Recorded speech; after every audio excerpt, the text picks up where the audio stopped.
اے قوم، اللہ کی طرف بلانے والے کی بات کو قبول کرو اور اس پر ایمان لاؤ، اللہ تمہارے گناہ بخش دے گا اور تمہیں دکھ دینے والے عذاب سے پناہ میں رکھے گا۔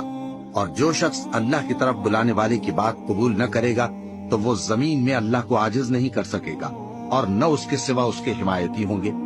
یہ لوگ کھلی گمراہی میں ہیں۔ کیا انہوں نے نہیں سمجھا کہ جس اللہ نے آسمانوں اور زمین کو پیدا کیا اور وہ ان کے پیدا کرنے سے تھکا نہیں، وہ اس بات پر بھی قادر ہے کہ مردوں کو زندہ کر دے؟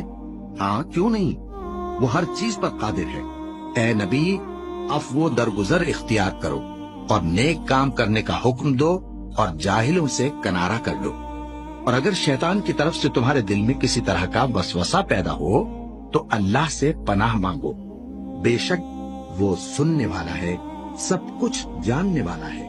جو لوگ پرہیزگار ہیں جب ان کو شیطان کی طرف سے کوئی وسوسہ پیدا ہوتا ہے تو چونک پڑتے ہیں اور دل کی آنکھیں کھول کر دیکھنے لگتے ہیں، اور ان کفار کے بھائی انہیں گمراہی میں کھینچے جاتے ہیں، پھر اس میں کسی طرح کی کوتاہی نہیں کرتے۔